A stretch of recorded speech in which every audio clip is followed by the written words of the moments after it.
Mbaniriza, I welcome you all in the class. God bless you. Get your pens ready,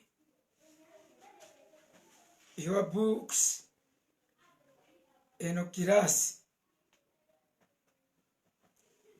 You are welcome. Asoka mu class. Go ita abalala.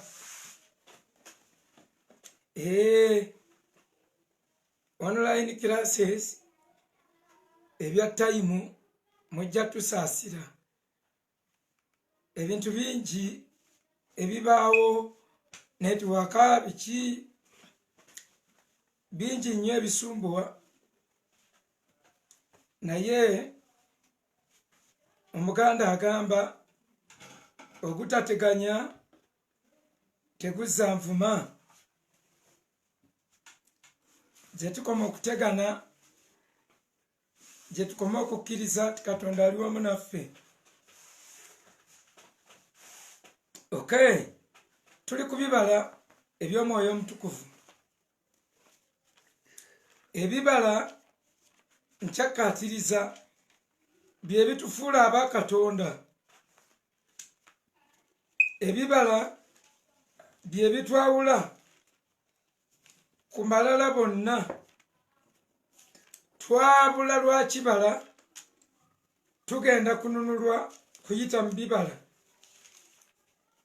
Ebirabo si kibi naye tebituyingiza ggulu. Ebirabo si kibi naye tebituyingiza ggulu. N'olwekyo Mukama atuyambe tubenga tubaako kye tuyiga ate tukikole. Ebibala Sitaani yatuwaamu eby'omubiri nga byo bya lwatu, biri open, biri clear, byo tebiriiko mbojjanyi yonna. Ku kyambalo kya Alooni oba ekyabakabona baatungangako ekibala ku ggemo lyakyo, eggemo lye bayita hemu, nga bateekako ekibala n'endege, ekibala n'endege. Ekyo bwe tubisoma mu Kuva 28, bw'oba ovudde ku lunyiriri olwasatu mpaka ku 35 ojja kulaba kye njogerako. Baateekanga ekkomamawanga as a fruit ne likiikirira the love fruit. Mu nsi y'omubiri baliyita kkomamawanga naye mu nsi y'omwoyo nga lye bayita love, era nga lirimu emiwula. Baalitenganga ku kanzu, era bw'onoosoma ne Kuva 39:25 ojja kusoma n'olwa 32 ojja kwewuunya ebyama bya Katonda ebisukkuluma okutegeerebwa kwonna. A fruit, a bear, a fruit, a bear. Ever after fruit wabaawo bear. In other words, ebirabo tebisobola kuoperatinga byokka. Ebirabo eby'Omwoyo Omutukuvu bibye naye abimikisingamu ne fruit, ekibala. Ebibala bikiikirira mpisa. Mpisa ki? Empisa ez'obwa Katonda, empisa ezikkirizibwa. Ekirabo kikuseguliza ng'oyingira awantu naye era kikuseguliza nga bakufulumya bw'otaba na mpisa. Ebirabo biggula enzigi ng'olwo oyingira nga tebannakutegeera naye bamala okutegeera nti toyina discipline, toyina bibala, era ekirabo kyo kye kimu kye bakufulumisisa ne bagamba fulumya fulumya fulumya. Waliwo omuganda waffe muyimbi nnyo naye ekirabo kye kiganye okuvaayo. Actually nze nzikiriza nti yasinga okuyimba mu Uganda. Omwana mulenzi ayimba naye alina ekizibu, talina mpisa. ayina eddoboozi ne bw'ayimba kapera naye buli gy'omututte namwe erippako lumu mbenga mutwala naye talina mpisa. Lumu yawayo ka flash ndoza omwana mukonesa ekyuma abakisitula n'akakoona ne kepepejjula yamwambaza oluyi naganza ebintu kati gw'omanya oligina eri kuno omanyi nti akantu katutte emitwalo ega tayina kye bayita discipline. Waliwo n'omulala munnamagye muyimbi natambulanga naye ekirabo ky'okuyimba akirina naye ng'abulamu ekirabo ky'okuweereza through music akirina naye nga talina ekibala kye bayita kugumiikiriza obulungi obukkakkamu talina goodness kindness talina. Namagye ono bw'omuwa oluyimba lumu ayimba ennyimba 20 ne bw'omugamba siina budde ne bw'aba ayitiddewo obuyitizi n'abagwako ku kuluseedi akubuulira gw'omanyi okutoloka mu balakisi kyekitegeeza gwe ngenda ziyimba zonna ayimba n'ayitayo n'abalala wamala mmwe mujje muyimbe kyatuleetera ogenda nga tumwesi tumusindiikiriza. Therefore tubale ebibala tufune ennekya ya Katonda ebisigadde tebijja tusobola. We shall be a church that will float on multitudes of people just like Noah's ark. Eryato lya Noah lya floatinga ku mazzi. Amazzi gategeeza multitudes obungi bw'abantu. Ekkanisa ejja kubanga eryato ng'amazzi tegatuyingira tuliko envumbo ate nga tulya nga twambala nga tuwasa nga tuzaala nga tusanyuka. Therefore twekubirize tubale ebibala bino tubisensere tubitegeere tubyagale tusabe Omwoyo Mutukuvu atuwenga omukisa ogubibala naddala mu budde obutali bwa sizoni. Ekyo kikulu nnyo nosigaze essanyu lyo mu budde bw'okufiirwa ng'olina ebikuyamba okuzzaamu amaanyi gw'obyenoonyeza mu Bayibuli. Nze nyina ennyiriri zange let God's will be done. Ebyo binzijjako stress. Mu Bayibuli nyinamu ennyiriri zange ebintu byonna bikola olw'obulungi. Ezo nnyiriri zange Ebalumi 8:28 all things work together for good. Bwenkuba kinnuma naye bwe ndaba nja kulwawo okusonyiwa nga ngamba waayo oba oli awo alina kyanzijamu ndowooza olugezigezi nange lubadde lwonsusi. All things work together for good. Nempumulira mu kisa kya Katonda obwo bw'awandiikibwa byange ekisa kya kikumale. Bwe mba njagala kweraliikirira nga siina angeze ndaba engoye ezituse ntera ogamba ebyokulya n'ebyokwambala bibamalenga beesibanga amaliba. Noonya kwengumira noonya kwenneekwata Bayibuli egaya noonyanga ebimuzzaamu amaanyi muyige okwezzaamu amaanyi. Abantu abalala tebajja kuzzaamu maanyi. Nayiga nyina ennyiriri zange nazitegeka zokka. Isaaya 45:22 lugamba mutunuulire nze mulokoke mmwe mwenna enkomerero za nsi. Kati olwo lunyiriri lwange waliwo wentunulanga buli wamu ndabanga awafu nga buli kyetulira tekisuubiza buli kyempulira tekisuubiza. Pulira birala pulira bino bive eno comments mpya ziba zijjaawo. Kati kyenkolanga ngamba taata ntunuulidde ggwe wemba wakulokoka mu kino. Mutunuulire nze mmwe mwenna enkomerero z'ensi mulokoke. Buli wootunuulira omuntu tolokoka. Bw'otunuulira abasumba tosobolera ddala kulokoka. Bw'otunuulira abakristaayo olokoka mu katini. Bw'otunuulira bannagagga tolokoka. Buli wootunuulira gavumenti tolokoka. Temutunuulira bantu ebikwatagana n'obulokole buno.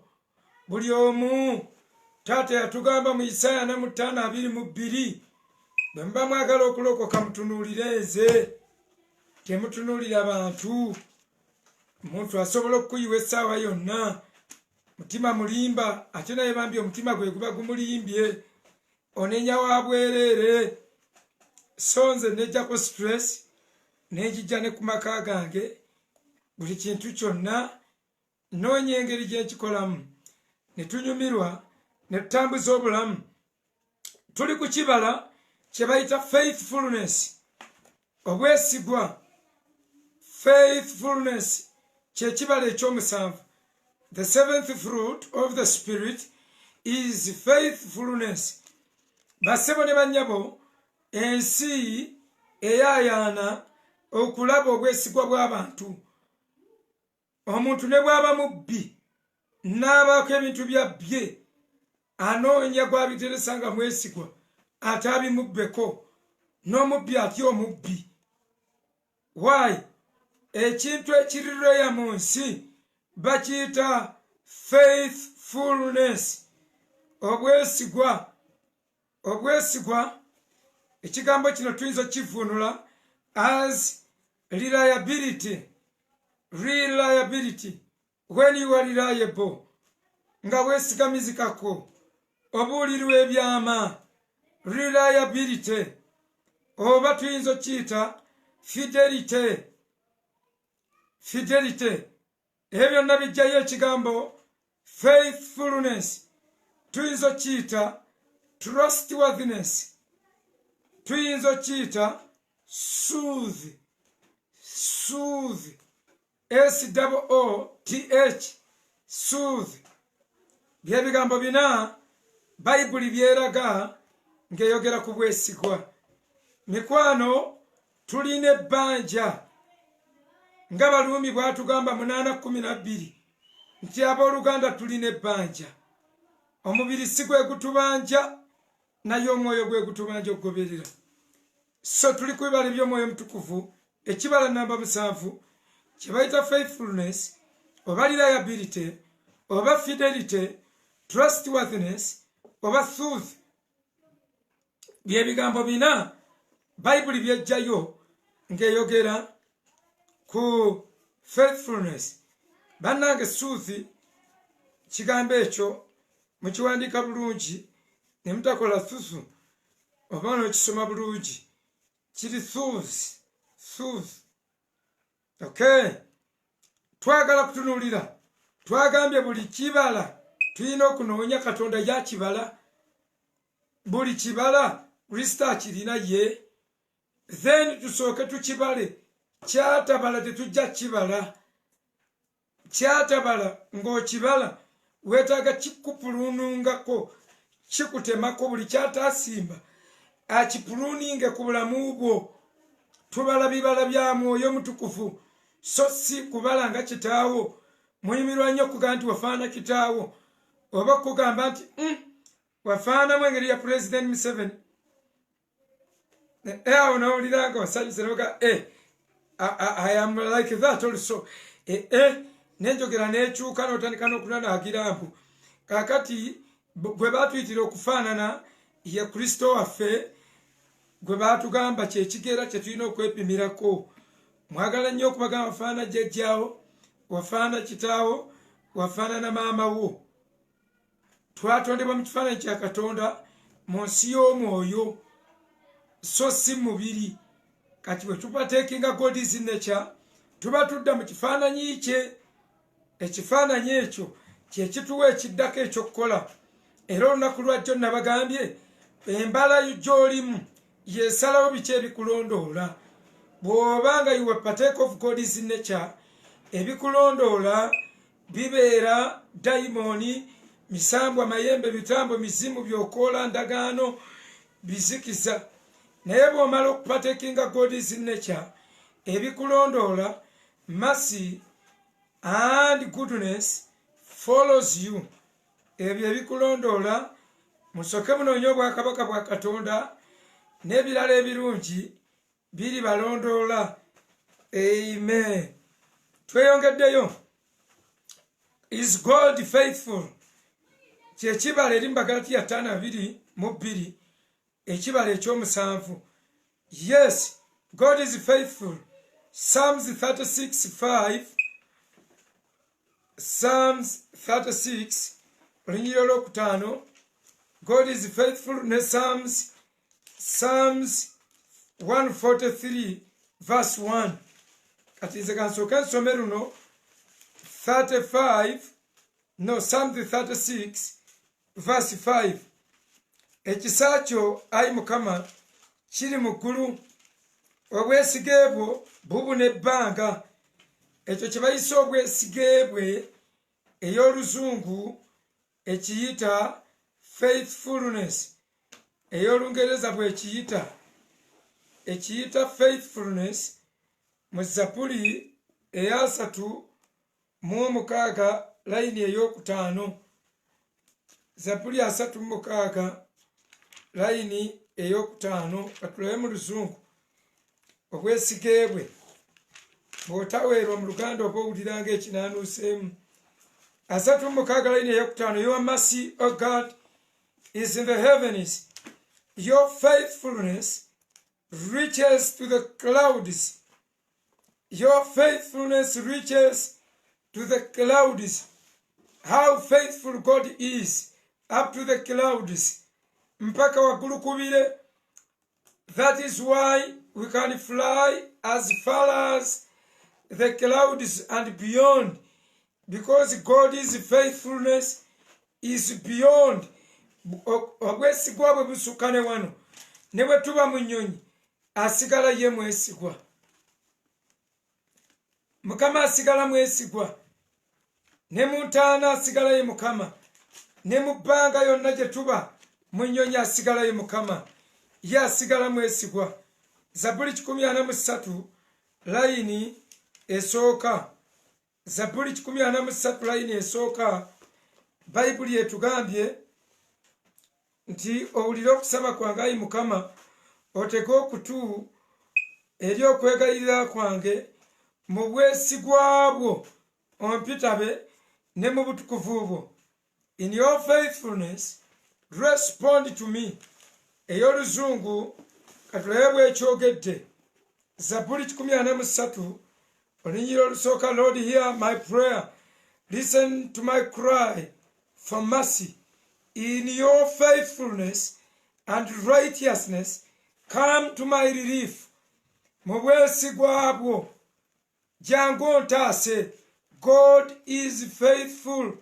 Ladies and gentlemen, I will assure you when I'm whining, God is so faithfulness. I mean, is so faithful. God expresses his faithfulness all the time. Simulyaza amaanya. Katonda takubirayo baganda bange. Katonda mwesigwa eri abantu abeesigwa. Bannange Katonda mwesigwa. Abooluganda Katonda mwesigwa. Katonda mwesigwa. Teri alinnyonnyola bwesigwa bwe n'abukugaziyiza n'obutegeera. Naye singa olunaku lumu otegeerera ekigambo kimu. Even God himself is faithful. Wandifubye ne tubeera faithful. Wandifubye ne tubeera beesigwa. Zabbuli 89:8. Zabbuli 89 olunyiriri olw'omunaana. Njogera ku bwesigwa nga Katonda abulina. Ebibala bye batusaba necha ya Katonda. Zabbuli 89 layini ey'omunaana agambye bw'ati. Agambye, O Lord God of hosts, who is mighty, one like unto you, O Lord, and your faithfulness is round about you, an essential part of you at all times. Eno nsomye amplified bwetyo bwegamba. Ate NIV Yega, O Lord God Almighty, who is like you? You are mighty, O Lord, and your faithfulness surrounds you. NIV yebifunza tekutukana bintu obwesigwa bumwetoolodde. The guy is surrounded with faithfulness. Kati nga tonnaba kuyugumya mutwe tugenda mu ggulu esimanyi enda Kaanani tusaba mwewa Mukama atuyambe tuli mu lugendo nga tonneeteeka mu lugendo. Bagambye the heavens are full of his faithfulness. He is surrounded by faithfulness. His faithfulness is up to the clouds. Boogera awo kakati. By the way, faithfulness ya Katonda kamaloji kusomesa bwenti. God is faithful. He is surrounded by faithfulness. His faithfulness extends up to the clouds. Kati yeyaffe yeyina okujjusa up to the clouds from down. God is faithful. Is surrounded by faithfulness. His faithfulness extends up to the clouds. Kakati eno wansi atubanja bwesigwa ffe tulina okujjusa gaapu eno. Obwesigwa bugenda okuva eno wansi gye muli. Gwe bw'obeera omwesigwa abaana bo ne baba abeesigwa up to where? Up to the cloud. Your faithfulness will join the faithfulness of God, and there will be ascension and descension of angels and God's power. Oba ogenda kulaba ku birungi, oba ogenda kulya ku bulungi bwa Mukama, oba ogenda kusanyukira mu Katonda, kateebereza ekyo kye bayita eggulu okunywegera ensi. When our faithfulness grows up to the clouds and God comes down to the clouds, although the heavens will have kissed the earth. Nga tukola butuukirivu. Church, ebyo ebintu mu byayaniro biwulira. Mwagala nnyo okugamba nti okitoola naye tonaabye mu ngalo. Engalo za Katonda tebazitoolamu batyo. Wetaaga sanitizers, bibala bize sanitizers nga tonnagenda mu ggulu. Bagambye is surrounded by faithfulness. Bye bimwetoolodde. Bimwetoolodde. Bebulaniya essula ey'10 layini eya 23 n'essula ey'11 layini ya 11 twogera ku bwesigwa bwa Katonda. Bwe twogerako God is faithful. Buli mulokole yenna asuubira nti ogenda mu ggulu. Kino si kyabamu. Ekyoga nti gundi mwesigwa, manye ekindi omusumba omwesigwa. Kyandibadde kya buli aga nti mulokole. Nkugambye Hebrews 10:23 agambye bw'ati, tunyweze okwatulanga essuubi lyaffe obutasaagasagana, kubanga eyasuubiza mwesigwa. Eyasuubiza mwesigwa. Buli kyonna kye yatusuubiza agenda kikola. Mwesigwa. Eryo linnya lye.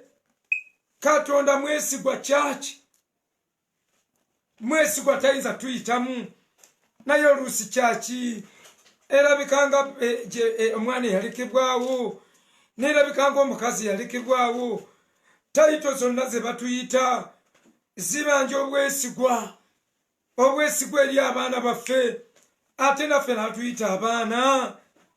Atuyite ekkanisa agiyita omukyala, omugole wa Kristo. Ani atali mwesigwa eri omugole we?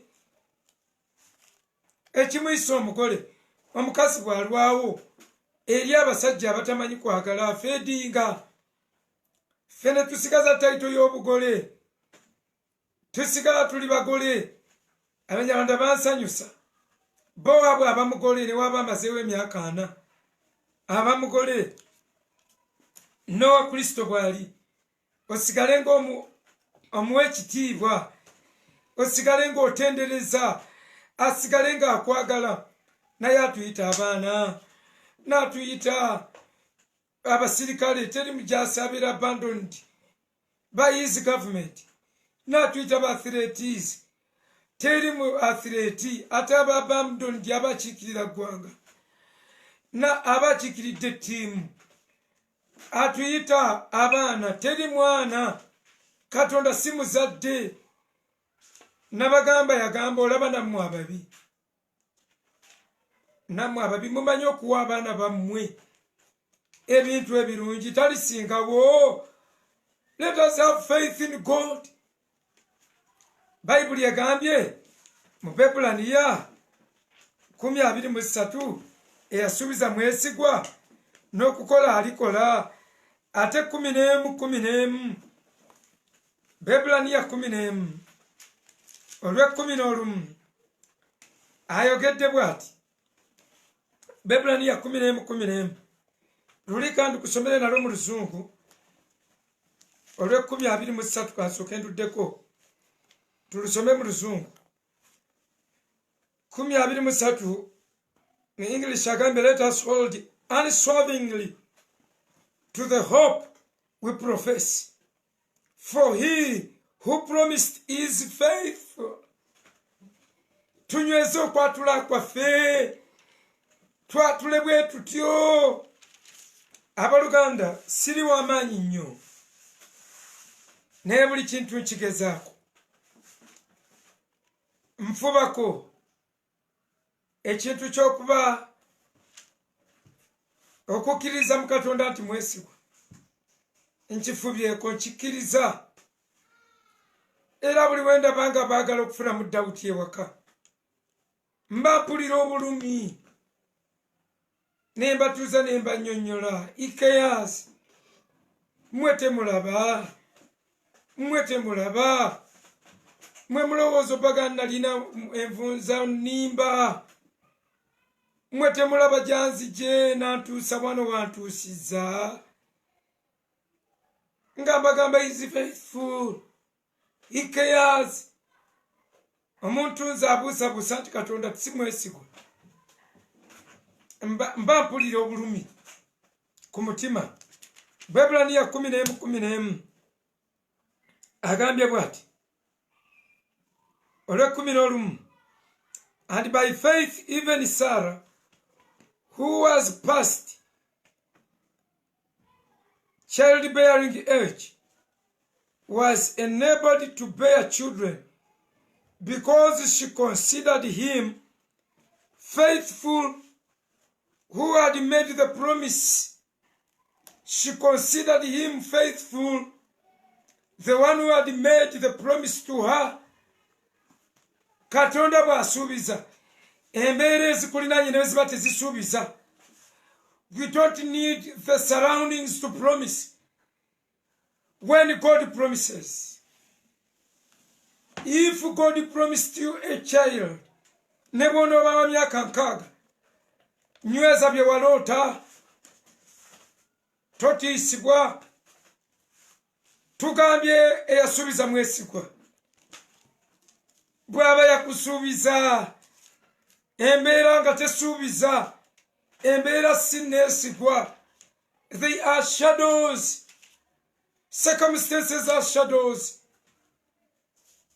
Akawungeezi shadows ziba mpanvu. I am a short man, but in the evening when you look at my shadow it can go as far as 3 kilometers. Kati osanga ekisikiriza kyange akawungeezi nga kiriko kilomita 3 nga nyini kyo aliko fuuti 5 oba 4. Akati byo si byesigwa. Small things cast big shadows. Mutira bwereere eyasuubiza mwesigwa. Teriyo kinnya kitalina ntobo. Teriyo lusozi lutalina mountain tip. Buli kintu kiba ne apex. Era yo apex yakyawe kikoma. All challenges olaba amataba ga Nuuwa gaakya. Totya, fear not. Be faithful. mbu Bayibuli etugambye nti Sara mbu yeesiga oyo ayeesigika, yalowooza oyo ayeesigika okuba omwesigwa.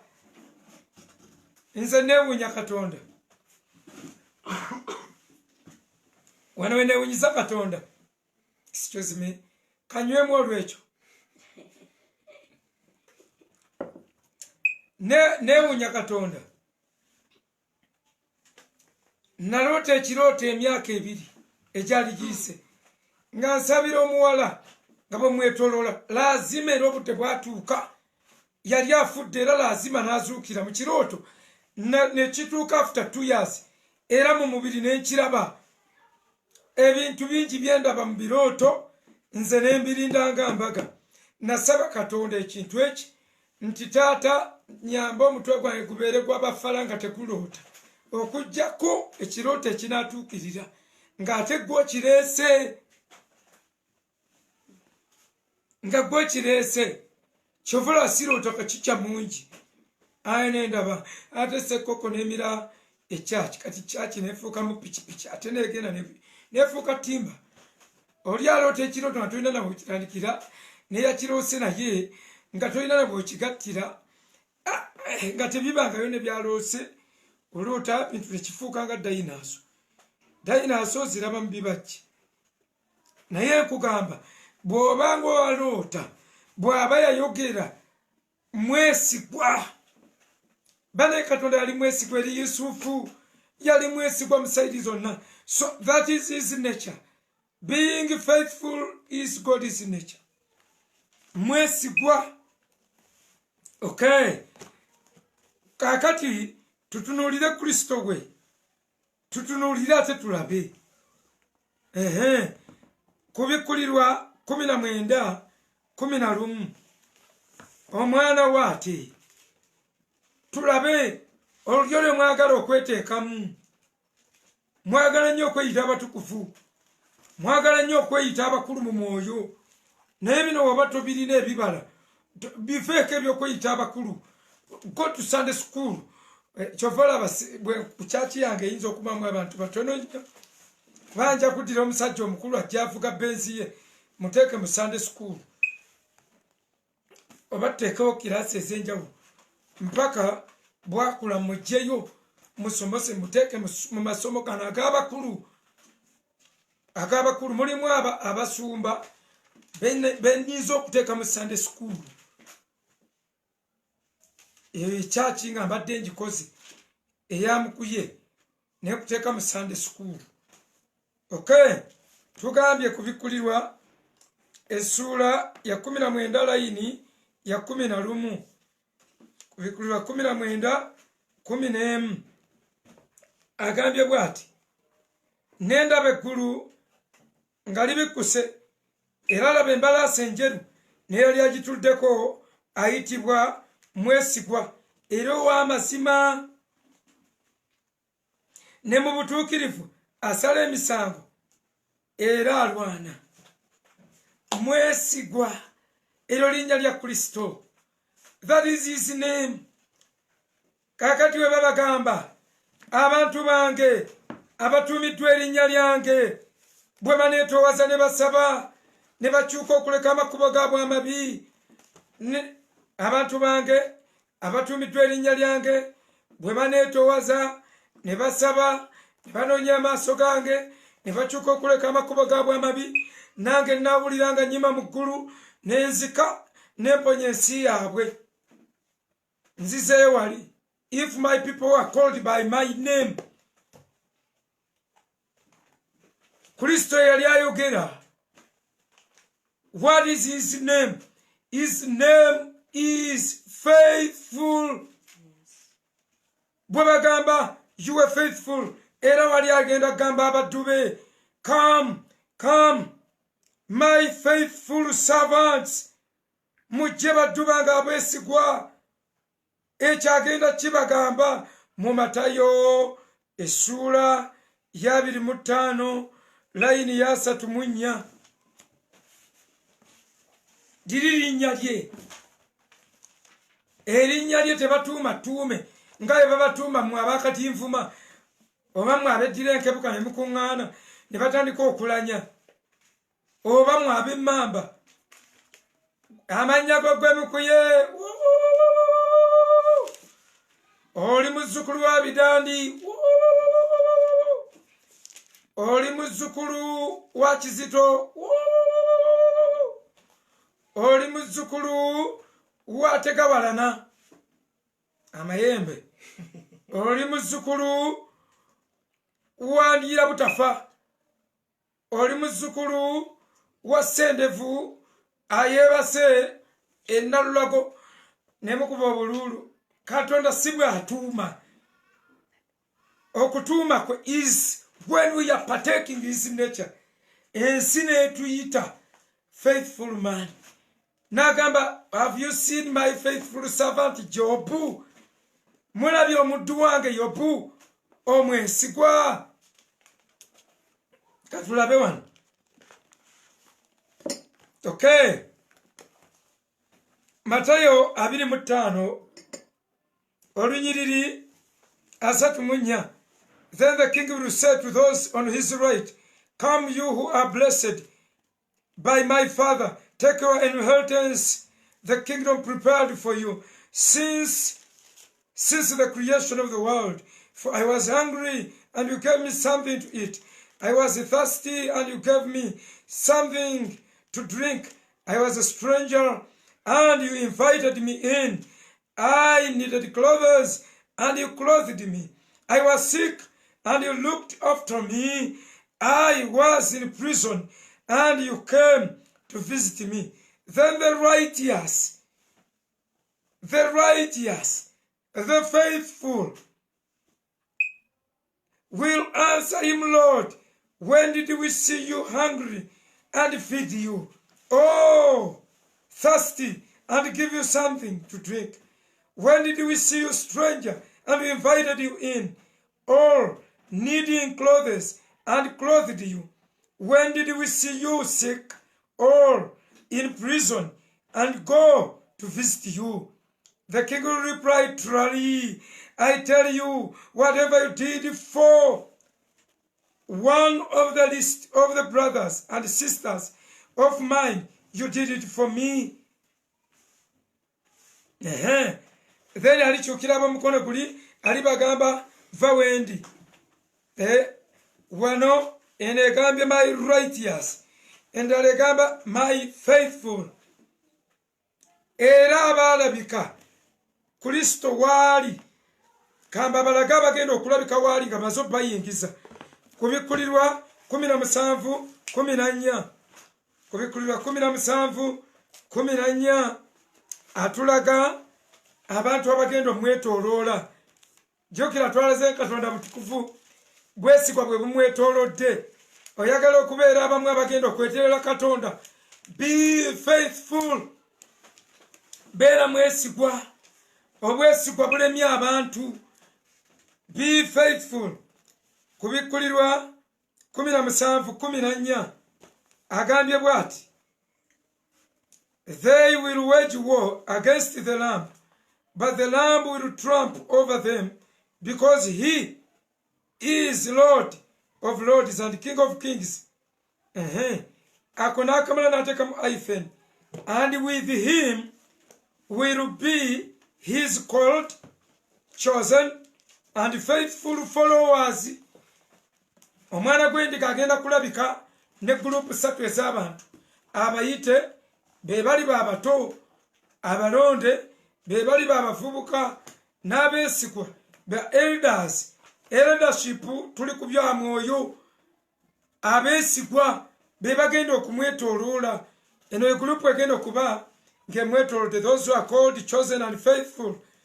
We have to be faithful. Ansome mwene egambye, those will make war with the lamb, and the lamb will overcome him, for he is the Lord of lords and King of kings, and those who are with him are called, chosen and faithful. Abamwetolodde beebo, abeesigwa, abalonde, abeesigwa, no abayite abesigwa n'abalonde ezo classes za buweereza. God calls us atuyita bwetuba abesigwa n'atulonda era wonna tujja tulaga bwesigwa mpaka ate wetutuukira ddala mu kintu kye bayita obwesigwa obujjudde. Okay. 17 Hebrews 2:17 Kristo mwesigwa era n'abagenda omwetoloola beesigwa. Bebulaniya 2:17 agambye bw'ati. Bebulaniya 2:17 luno lugambye, for this reason he had to be made like them, fully human in every way, in order that he might become a merciful and faithful high priest. Asobole okubeera omwesigwa kabona asukulumye. Faithful high priest. Tuli ku Bebulaniya 2:17 mu Luganda agambye kyava kimugwanira mu byonna okufaananyizibwa baganda be, alyokenga abeere kabona asinga obukulu ow'ekisa, omwesigwa mu bigambo ebiri eri Katonda, olw'okutangirira ebibi by'abantu bali ku Kristo. Kimugwanira okuba kabona omwesigwa.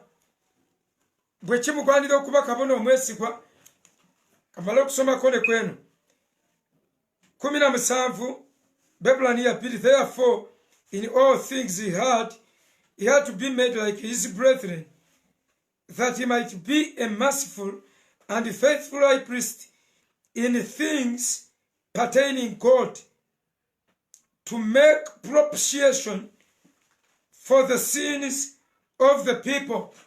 Propitiation mutango gwe bayita propitiation, kubeera omutango, ekyokusasula, ekyokuwaayo. So church tunaatera okufundikira naye tugenda bwe tuti. Nina paati gye njagala kakati. Tulina wano connotations, 2 connotations of calling. Petero ekisooka 2:9 ne Matayo 22:11 abagenda okubeera naye abeesigwa,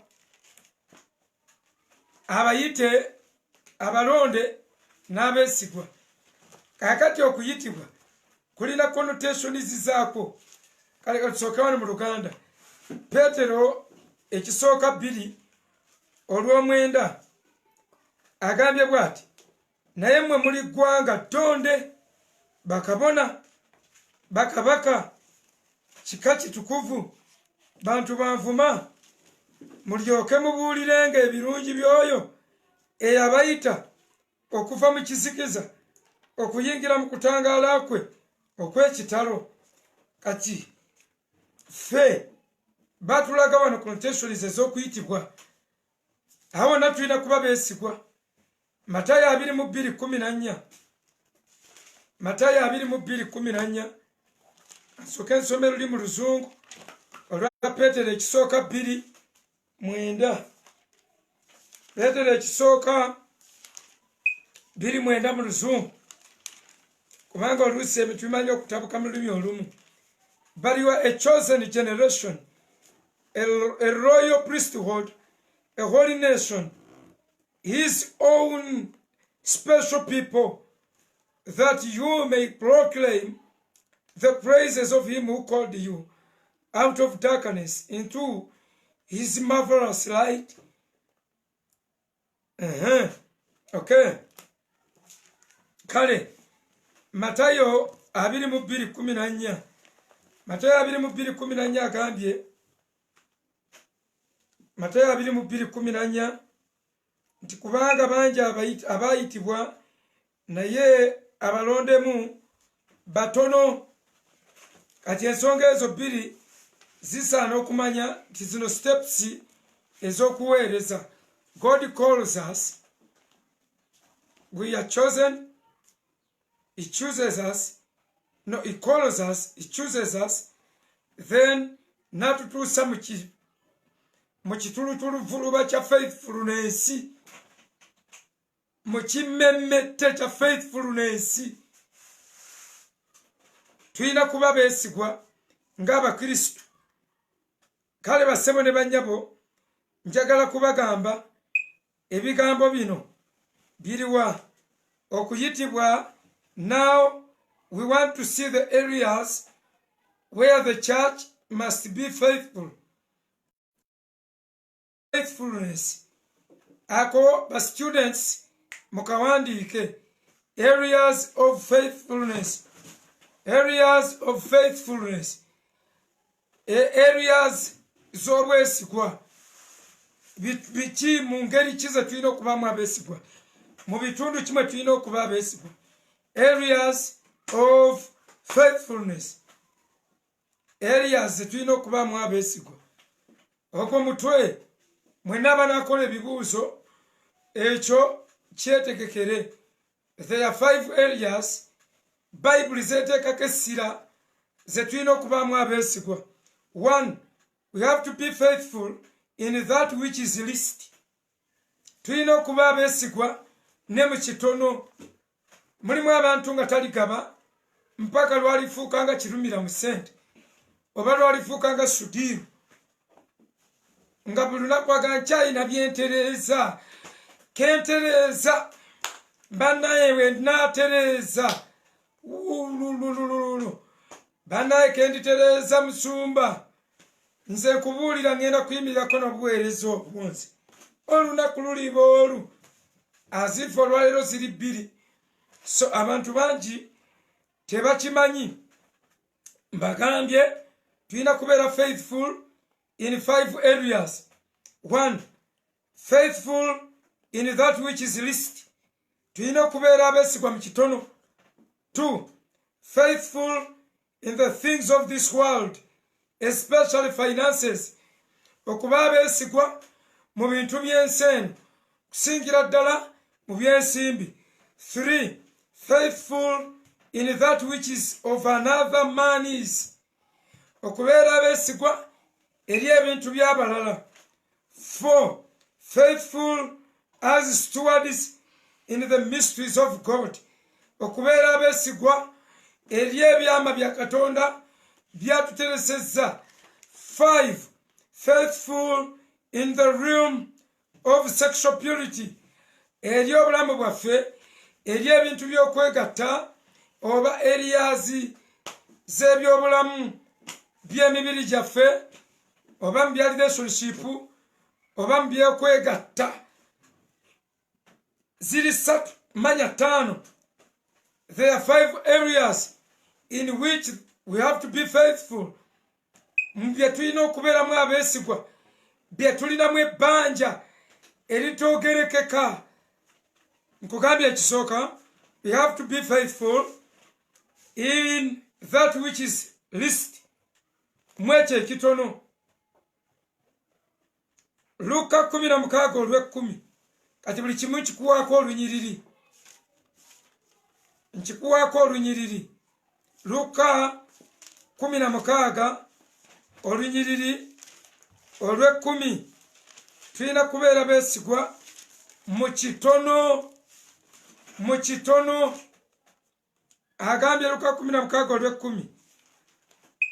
Aba omwesigwa ku kintu ekitono ennyo, ne mu kinene aba mwesigwa.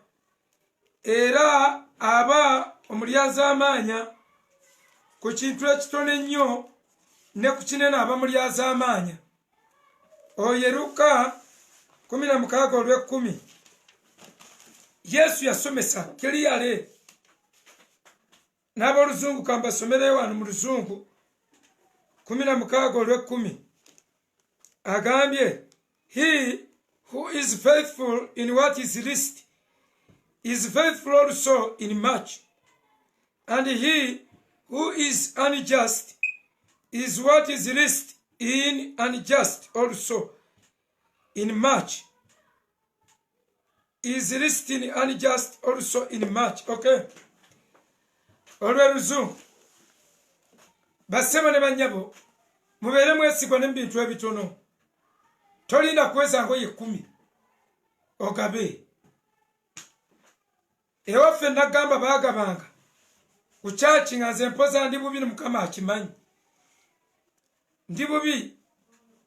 Ne Mukama nagamba okuwayo TV n'engana. Naye mpaka we nagonda nenganji waddeyo naye kamala okulaba World Cup. Wabujulizi mukyabujjukira. Nengamba okulaba Eastern Central Cup. Yali egwa ne balanga Africa. Konze Mukama TV nagikuwa. Naye nkyalaba Africa Cup of Nations. Africa Cup webegwa ne bagaba bayise mbagenda butelefu mu World Cup. Africa yayisaamu ba Giants batano. Ho ne bagiranga kuluna egenda konze aganyabo. Mukama ndi mwana wone TV yo. Mala gulaba kutwalira TV yo Mukama ndi mudduwo. Okulabira ku TV yo oba ofiirwa ki? TV nagikuwa. Nenguma. Bantu ne balangirira Bishop nalangirira abantu ne bawaayo. Abantu ne baleeta ebitanda, abantu baleetanga ebintu. Abamu baleeta n'obuliri obwale. Nga buli kugundi ku kamotoka. Ne piro zaako ne basula wansi. Nzenga Mukama ondaba. Mukama omanye ennaku yange munnange.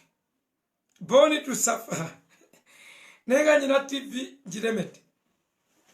Mba kyalaba omupiira jja nabba TV.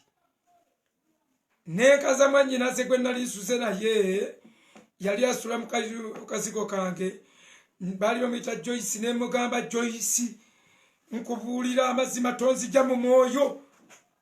Ani ajewo TV. Andi bali batukubye first half. Na kutamye bwenti. Nali jagala nnyo Ivory Coast. Nali kutamye labika yali esamba. Sijajukira bulungi naye jukiranga Ivory Coast. Kati mba kutamye bwenti.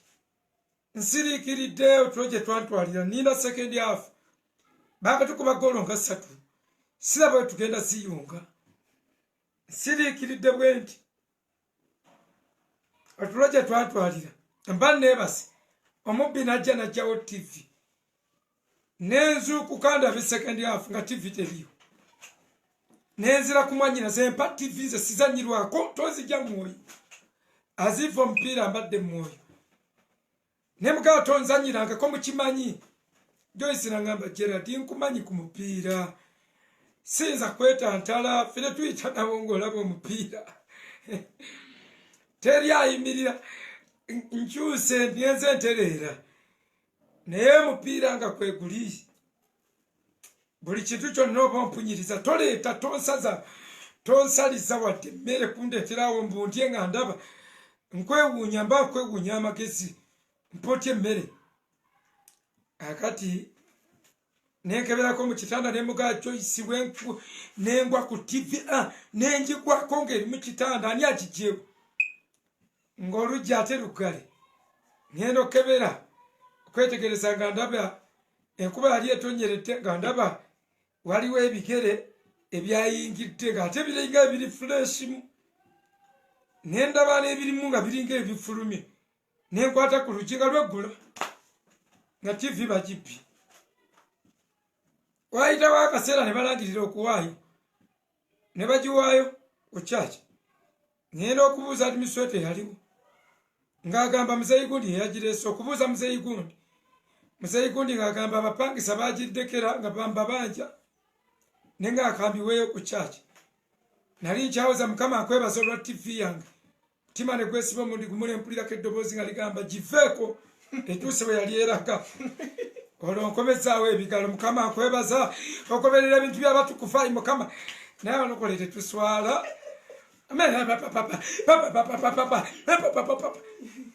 Kweka ninkirira buli ssaawa without knowledge.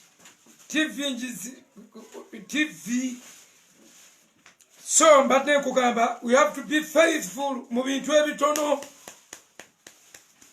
Oba baali beesigwa nga batambula butambuzi mu makubo, omuntu atasobola kuwa ku ssente ze nga ziri omutwalo gumu ne miliyoni tasobola kuwa, nkulayirira ate entono zigabika n'okusinga miliyoni. Buli ssente zijjirako eddoboozi, entono zijja n'eddoboozi ettono. Zo zijjirako eddoboozi nga ligamba tetumala, tetumala na kumala. Oyina ebizibu ntuumu, ate ssente ofunye katuumu katubutu, ate nyingi zijjirako eddoboozi. Kati zikutawaanya okukola ozituume ate ozigabe. So areas of faithfulness, 1 is being faithful in that which is least, mu bitono. 2, being faithful in the things of the world, especially finances. Luka 16:11. Luka 16:11. Luka essula 16 line 11. 16:11 agambye, therefore, if you have not been faithful in the unrighteous mammon, who will commit to your trust the true riches? 11 mu Luganda 16:11. Luka agambye bw'ati, kale bwe mutaabenga beesigwa ku mamona atali mutuukirivu, ani alibateresa obugagga obw'amazima? Kyaki kino kibabuulira, kino kibabuulira bubuulizi. Tekukyali bikolimo ku bimu eby'ekkumi n'ebiweebwayo, naye omuntu atali mwesigwa mu ssente ze ze bayita mamona, mu bintu by'ensi eno bye bayita mamona, nti Katonda anaamwesiga obwenkalakkalira, kubanga obugagga buno obwabuliwo si bwankalakkalira. Kati bw'otaba mwesigwa, Katonda atutunuulira mu ssente zaffe n'atatwesigisa.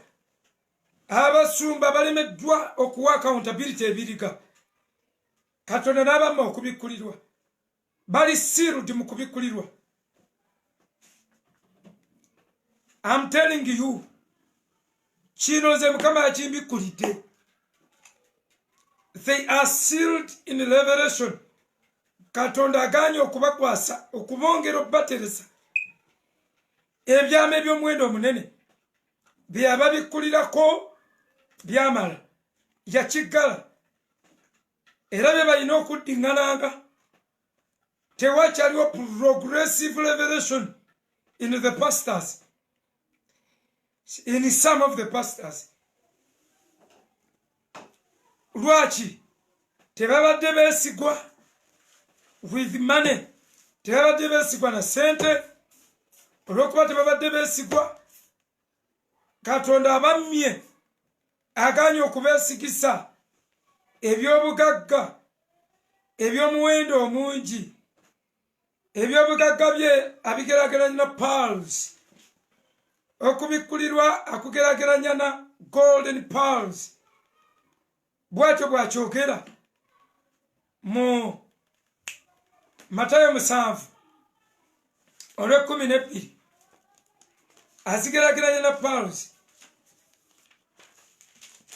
ageraageranya ne pearls n'agamba mu Matayo essula 7 line 12, therefore whatever you want men to do for you, do also to them for. Luno lwennoonya lugamba, toddiranga luuluyo okugisuulira embizzi. Luuluyo, toddiranga luuluyo okugisuulira nga embizzi. Agiyita great pearl. kale katugenda tukebera wano tugenda tukebera wano mu Matayo essula y'omusanvu mwe tulina tukyekingirawo if you then being evil know how kale bagenda tukeberera wano naye olunyiri lw'ennoonya lugamba toddiranga luuluyo okugisuulira embizzi n'ekyuka ate n'ekuluma ebintu eby'omuwendo omungi bye mbadde kugamba abiyita paul mayinja ag'omuwendo okay Matthew 7:6 very good. Matthew 7:6 do not give what is holy to the dogs, nor cast your pearls before swine, lest they trample them under their feet and turn and tear you in pieces. Church, Katonda obwesigwabwo control joyina ku sente zo bw'alengera bw'omanaginga sente zo alowooza era akkiriza nti bw'ogenda okumanaginga ebintu eby'omuwendo disuza kyusa Matthew abeere 7:6 Matthew 7:6. So ladies and gentlemen, the way you manage yourself is important. The way you manage your money is important. Katonda ina kyemulaga okukwasa abantu okukwasa ebintu eby'omuwendo omungi ng'oyinza okulowooza enkya baalugyemu omuntu ayinza okukola sente ze n'azikolera azirira omwezi gumu. So be careful. Katonda asinziirako yokka oliteekwa asinziira okugaba ebirabo eby'omuwendo bwe yaleeta n'agabiranga bwe yayagala abantu abatali beesigwa mu sente zammwe. Katonda tasobola kwesigisa treasuries oba treasures oba pearls kubanga obwakabaka bwe ebintu byabiyita hidden pearls ti omuntu yagenda n'agwa ku ky'omuwendo n'adduka n'atunda byali nabyo agule pearls. Enjiri kuyitibwa obuweereza kyama kitegeeza kyekyo be faithful. So ladies and gentlemen, akakulu nnyo mukakwate mu mutwe mukakwate mu mutwe. So if we are not faithful with the things of this world and our finances, God will never commit unto us the true riches of his kingdom. Ekyo kikwate mutwe. Matayo 13 we wali parable of the pearl of great price. Agambye again Matayo 13:5. Again, the kingdom of heaven is like a merchant seeking beautiful pearls, who, when he had found one pearl of the great price, he went and sold all that he had and bought it. Ebyama by'obwakabaka babigeraganya ku pearls. Mayinja ag'omuwendo. Nze mpulira essanyu to associate with the pearls of God. Pearl. Okay, ekyokusatu areas etaano Luka atuwaako 3 zonna ziri awo mu Luka. Being faithful in that which is another man's. Ekyomulala Luka 16:12. Okubeera omwesigwa mu kyomulala ng'okola bwawusigaalo. Okubeera omwesigwa mu kyomulala ye area number 3. Area number 3 of faithfulness. Luka 16:12. Luka 16:12 agambye 12 lugambye era bwe mutabenga beegume waliwo abatusumbwasumbwa. Luka 16:12 lugambye bwe luti, and if you have not been faithful in what is another man's, who will give you what your own? Who will give you your own? Bwe mutabe bwesigwa eri ebyo abantu abalala, ani anaabawa ebyammwe? Bw'obeera omwesigwa mu maka house girl, n'otayagala musajja wa munno, Katonda aba agenda kukuwa omusajja. Teri Katonda tayinza kwesigwa. Be faithful. Bw'obeera mu dduuka ng'otunda dduuka lya mulala, bw'onoobeera omwesigwa, eyo nsigo gy'osize.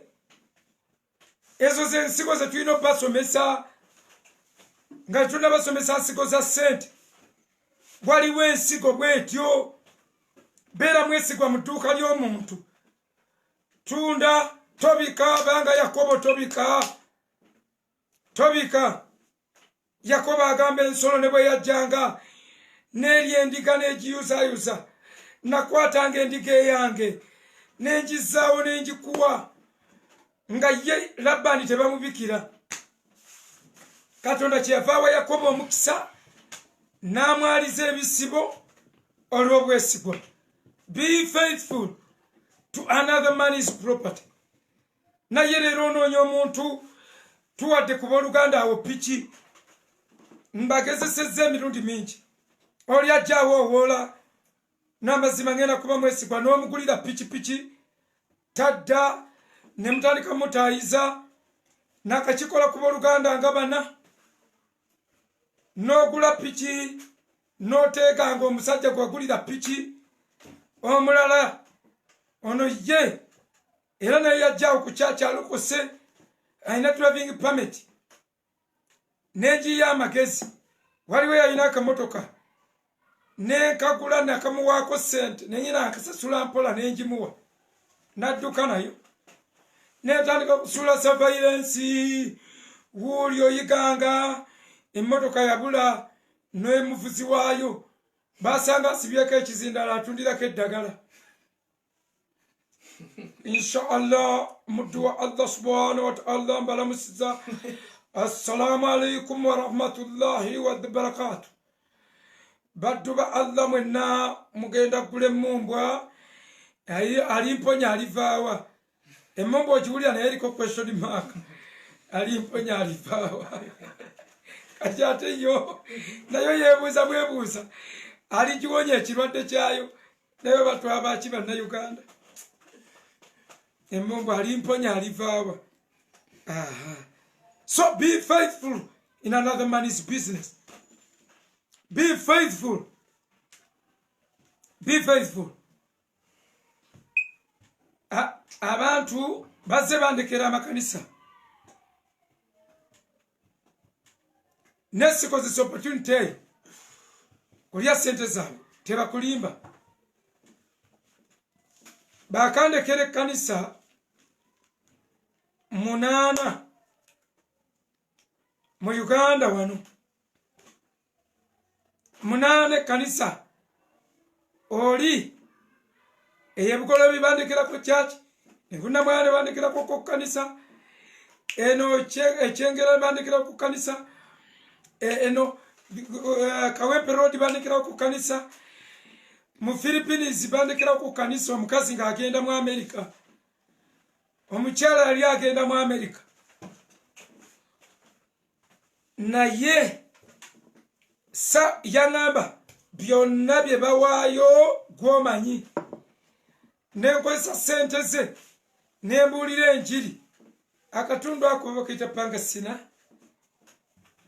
Nkerabidde church wagiyita faith of assemblies of faith church, bwe batyo bagiyita.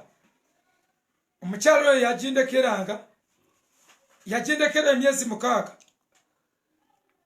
nga nze pastor nze senior abalina kuwulira nze naye I was faithful saagulayo wadde t-shirt sente ze zonna ze bawangayo abafilipinos pesos nazikwata nenzikubagamu ku luseti chachi nejjula nemuterawo service eyokubiri chachi nejjula neyokubiri nejjula nemuterawo service eyokusatu nebawalabe nebamukubira simu bagamba our brother the monkey has made it bampitanga monkey tetwakikiriziganyako naye nabuuka kye bampita naye ndaba okwagala okulya mabega waabwe nemanya nti magezi ge batalina gokka naye nga okwagala balina ba bayibuli kyagambako nti okwagala tekubaamu busiru nemanya nti magezi ge matono kubanga yanyaniza ku kituuti nangamba let me welcome my son the monkey naye nembuulira mukyalo yanjagala nnyo okusinga buli muntu yenna mu ggwanga eryo so be faithful. Be faithful. Okay, area number 4. Tuli kukatwa kagamba areas of faithfulness. Number 4. Faithful as stewards in the mysteries of God. Nabyo tulina kuba beesigwa. Tugenda kusoma Bakolinso ekisooka 4:2. Bakolinso ekisooka 4:2. So we must be faithful. We must be faithful. Bakolinso ekisooka 4:2 mpaka ku 2. Agambye kale kubanga tulina okuweereza okwo nga bwe twasaasirwa tetuddirira naye twagaana ebyensonyi ebikisibwa nga tetutambulira mu bukuusa so tetukyamya kigambo kya Katonda naye olw'okulabisa amazima nga twetendereza eri omwoyo ogwa buli muntu mu maaso ga Katonda. Kati katusome mu Luzungu. Okay, tusoma mu Luzungu Bakolinso ekisooka 4 olunyiriri olusooka mpaka ku 2. Let a man so consider us as servants of Christ and stewards of the mysteries of God. Moreover, it is required in stewards that one be found faithful. And one be found faithful. Fena tusangibwe nga kitugwanidde nga tubadde faithful. Agambye mu mysteries mu byama ebyokuweereza naffe tusangibwe nga tuli faithful. Oleme kunyoola njiri, oleme kudda eno kugamba kituufu ekyo, bw'otuuka eno n'ogamba kiri kifu, ate bw'otuuka eri gye bali ate ne weefuula. Nze ekyo mba ndaba tetubadde beesigwa. Tuyimirire ku mazima. Oleme kudda eri olyakkiriza biri ogambe ebyokkiriza, oleme kudda eno nakkiriza bino naawe ogaye ebyenzikiriza. Bwe bagambako ng'ogamba Pawulo yafuuka byonna okufuna bonna. Bwe yali e Roma n'agamba Muluumi, bwe yagenda mu Bayudaaya n'agamba Muyudaaya. Kaakati Pawulo talimbangako. Pawulo obutuuze yabugula buguzi obw'e Roma n'aba mu Roma. Bwe yagenda mu Bepulaniya ate obwo buzaale, ate bwe yali mu bwamawanga yakulira mu Talusiisi gy'azaalibwa mu kyamawanga. He grew from Tarsus of the Gentile. So, Yebakolinso, so we must also be faithful in the realm of doctrine and the word of God, especially we teachers. Tulina okubeera abeesigwa ne mu doctrine zaffe nga tuli beesimbu mu kikyokkiriza. Akasembayo Area number 5. Being faithful in the realm of sexual purity. Sexual purity. Being faithful in the realm of sexual purity. Okay, bakolize ekisoka 7:25. Katulabe. Kubanga wano Paul aina kye yatugamba. Bakolize ekisoka 7:25. Agambye nawe concerning virgins, I have no commandment from the Lord. Yet I give judgment as one whom the Lord in his mercy has made trustworthy.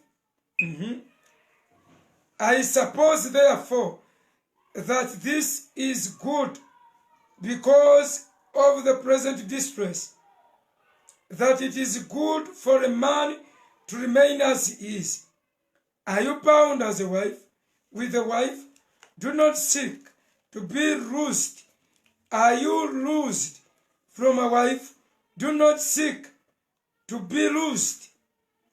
I mean to be bound. But if you do marry, you have not sinned. And if a virgin marries, she has not sinned.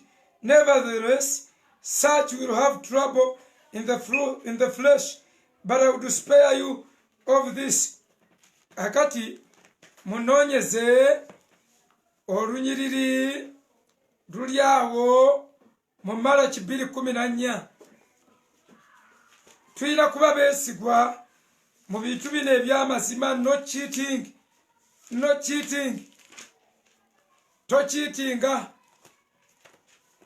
Tokkiriza. Malaki 2:14. Bw'ayogera nti okuweereza kwa Katonda 2:14 lulu. Agambye mu 2:14. Kubanga Mukama yabanga mujulirwa eri gwe n'eri omukazi ow'omuvubuka gwe wakuusakuusa newankubadde nga ye munno, era omukazi gwe walagana naye endagaano, era teyakolwamu newankubadde nga alina omwoyo ogwafikkawo, era yakolera kyomu, yali anoonya ezzadde eriri kya Katonda. Kale mwekuumenga omwoyo gwammwe tewabangawo akuusakuusa omukazi ow'omuvubuka bwe, tewabangawo akuusakuusa. Ffenna tulina kuba faithful. Faithful. Okay. Kubanga God hates divorce. 2:14. Yet you say, for what reason? Because the Lord has been a witness between you and the wife of your youth, with whom you have dealt treacherously. Yet she is your companion and your wife by covenant. But did he not make them one, having a remnant of the spirit? And why one?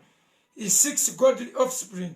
Therefore take heed to your spirit, and let none deal treacherously with the wife of your youth.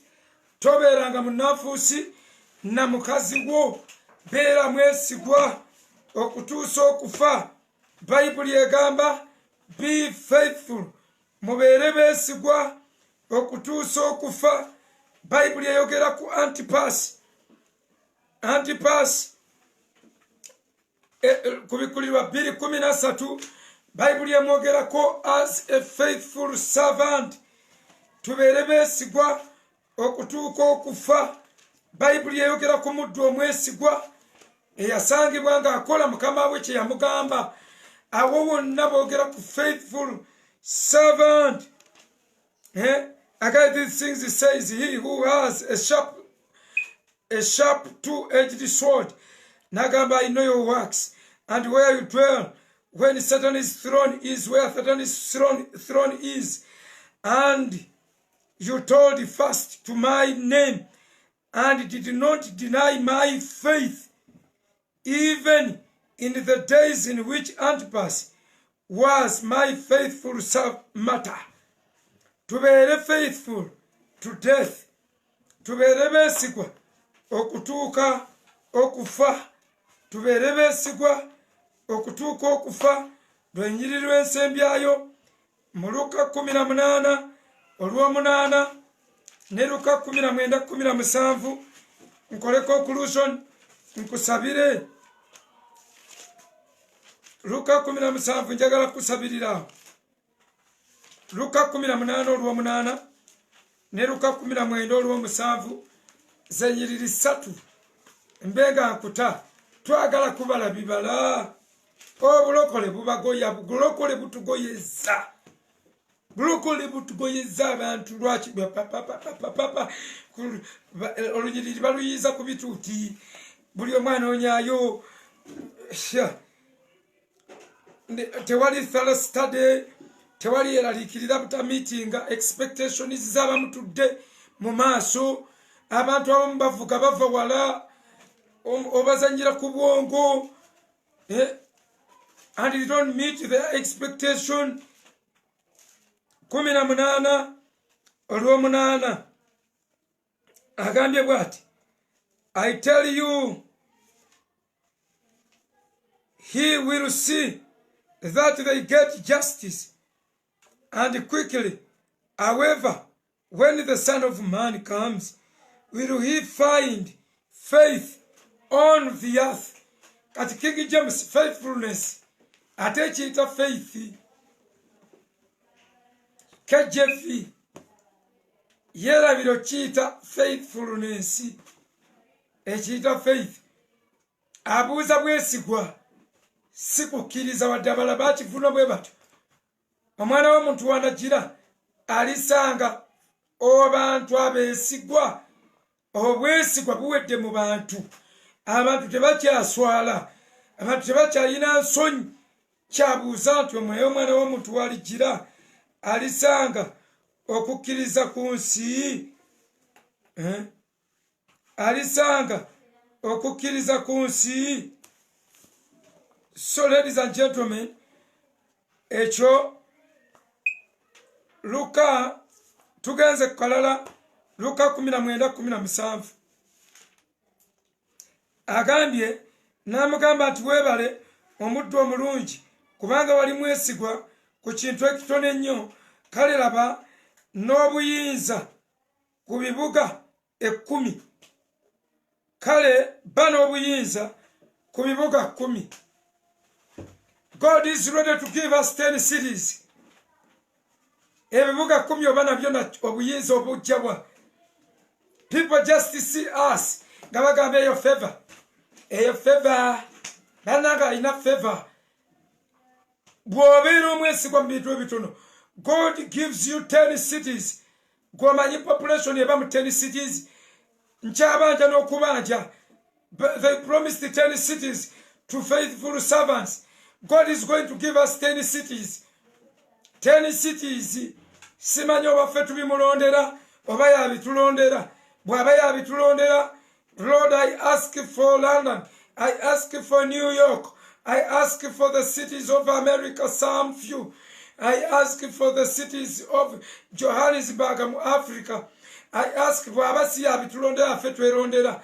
I ask bw'aba yabitulondera nkusabira kama akuwe Juba akuwe sawe ekibuga kya Kampala. Okay, anyway, we are open to our God. Let his will be done. Yagamba omuddu omwesigwa ne bamuwa ebibuga 10 cities, authority over 10 cities. Tetunnaba kwogera n'ekibuga kimu kitulemye. Kampala erimu abasajja buli kasonda erimu baserubwatuka naye ekibuga kitulemye. Kampala y'abantu obukadde 4 yatugamba 10 cities. Kati nga Munnayuganda multiplication yange ku 10 cities nyina kubisiza population y'ekibuga kyange kirimu million 4. Kampala baba million 4. 10 cities I have to multiply by 10. Bebantu million 4. I have to be with 40 million people when they are friends of Pastor Mkuye Gerard. Faithfulness yange bweneyongera negwe munagole meto okuba faithful obusente toyagana kuwa accountability mulimu abantu nga batya okuwa accountability nga tebatya tiwa chachi yokka ne baweereza bannaabwe tebayinza kugibawa nga tebayinza nali nsanyukidde nnyo pasita Bukiiko obufumbo buno bwankola bubi nnyo nali nsanyukidde nnyo omusajja oyo nze nga omutima gwange gubuubuuka nga ngamba that is the man, he has come abamusoyasoya baatukola bubi yali azze ne accountability abasajja bakatonda tebaagala kuwa accountability bamanyi bw'owa accountability bagenda musabiriza bo basabiriza naye tebaagala basaba bamanyi bw'owa accountability bajja musuulira abaana bajja musuulira abeetaaga bajja musuulira be faithful kubikulirwa 2:10 maliriza kubikulirwa 2:10 beera mwesigwa and get 10 cities. I'm going to pray for you, to those who have been faithful, for God to give them 10 cities. Kubikulirwa 2:10 agambye, do not fear any of the things which you are about to suffer. Indeed, the devil is about to throw some of you into prison, that you may be tested, and you will have tribulation 10 days. Be faithful until death, and I will give you the crown of life. Be faithful. Kenjagadewo, be faithful until death. Bechiba chikula kufa, let us be faithful. Oba tufa, to faith. We shall not beg for bread. Be faithful to your house. Be faithful to your woman, your wife, mukaziwo. Beera faithful. Rwana nebikemo. Beera faithful. My sexual relation is be faithful. Mukama atuwesikisiza abaana ab'obuwala. Obwana obuwala obulabika obulungi. Tubeere faithful.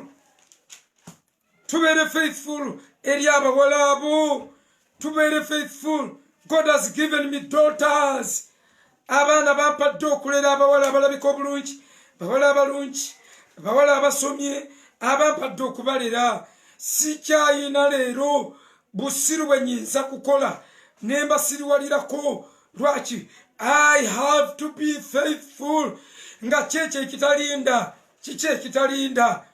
Tegeragana n'ebitundu byo. Genda otegeragana ogambe ebitundu byo. Okutama ogamba alo. Oba wetunuze yendabirwamu. Gamba alo. If you want to go. If you want to rapture yourself. And go to that girl. Go. Go. Go alone. Amabiri kuleme batulugonya. Be faithful until death. Nego newe yakama tsukava edisoli bulagba mutaka. Oyakachi. Be faithful. Abasumba mulina abakazi babiri abantu. Nakoze research. Abalina abakazi ababiri nga ne madamu tamanyi. Muchala wonga tamanyi. Research namugusiza. Waliwo amulina ku neighborhood waffe. Alina n'omugagga alina media. Kyokka alina n'omulala wali. Ajja yeesabisisabisa ebikooti. You are not faithful. Genda bw'aba ayogera. Nakwata omusindalo. Nanyenya. Abakazi ne bagamba musumba kakikuttemu. Nafuta. You are not faithful. Be faithful. God bless you so much. Encha tugenda ku kibala ekyomunaana.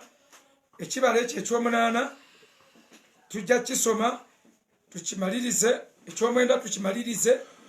Then tubaye program egenda okukola ebibuuzo ku pneumatology. Tusoma ku Mwoyo Mutukuvu. Bwe tunaamumala tugenda babulira essomo eriddako. Nalyo olikole galina kuba amasomo 10 to qualify for somebody to qualify and get a certificate of Zion. I mean a certificate of harvest. Bible University. Ojifuna mwabali ku mawanga muli gisangayo abatali ku mawanga abali mu America ng'osoma bajja gikuwa wali. We are affiliated to Harvest University mu America, tuli affiliated kuyo. Tujja ku connectinga bulungi ku baana zino zonna balina copies z'abanna Uganda wano neyo bajja gikuweereeyo. Tujja kulagirira otuukeyo babenga bagikuwa. So we shall need your passport photo, those who are going to do exams. Bobo tubuteke tugenda kugulawo gundi yammwe tubenga tugiteeka ku level endala. So tujja kusoma amasomo 10 era gonna tujja gabasomera. Twatandise ne pneumatology, tujja kusomayo ne ku Bible survey, tujja kusomayo ku church history, tujja kusoma ku book of Esther, tujja kusoma repentance, tujja kusoma ku second coming of Jesus Christ, tujja kusoma bintu ne covenant sino limu ku masomo ge tusoma obusomi ako kajja bangwira kubanga twagateeka mu audio zetugabanya. Remember, you have 7 WhatsApp groups. You should belong to any, at least to one of the 7, not to any. Belong to one of the 7 groups. Abali mu America tuyine yamwe yeyokutano. Group 1 oluusi ebejjudde, oluusi embamu yanyize lefti omusumba we yamuganye. Akati bwe ziba tezijjudde asobola okuyingiramu ezo. Ebiri oba emu kuliko eyogera erina freedom of speech, okay? 1 and 2. Group 3 minimize the freedom of speech. Group 4 no speaking at all. You are deprived of your right to talk, not talking in group 4. Group 5 no greeting, even tell what do call a chigalo boat. Group 5 yo take out a Group 6 freedom of speech. So go where you belong, I mean according to your character. Beera mu gy'owuliriramu emirembe. Bw'owulira towuliramu emirembe ng'okoyo kwogera ng'odda mu batoogera. However, nyina group abamu nga njagala muzisigale mu group ezo. Muzibeeremu to guide the rest, to guide your friends. Kibayambako ekyo. So God bless you. Eya kirasi si group. It is a class. Eyandibadde nga group 8. You want to join class? Eyo group eyo si yabasomi bokka eya kirasi. Era bino bwe tumala ng'ate tusindika audio mu kirasi yokka yesharinga audio ebenga ina audio nga basobola okusoma nga batadde obuntu mu matu ate era yokka yefuna ne video tugisharinga nayo. God bless you so much. Thank you very much. Father, bless everybody. Bless the students. Mukama nkwebaza olw'abo abantu abatoogera byayitako. Mbu Katonda bamusoma busomi. Katonda ye tasobola kubikkulira. Ani yabikkulira Yesu? Naawe gwe Yesu. Yesu yagenda mu Bible school. Bw'oli mwanyina omuyita otya. Lwagire tumusome tusoma. Mukama tuwa amagezi ag'okusoma. Tuwa amagezi ag'okunoonyereza. Ebitabo link etugusa mu kubikkulirwa kuba bikkulirwa abalala nekituyambako. Weebale Yesu. Tuwe obwesigwa tubeere beesigwa. Tubeere beesigwa. Mbeere ng'omuddu olinnyamba mbeere mwesigwa. Byonna mbisabye okuyita mu linnya Yesu Kristo Mukama waffe. Amen. Amen. God bless you. Thank you. Top sharers, students, God bless you so much.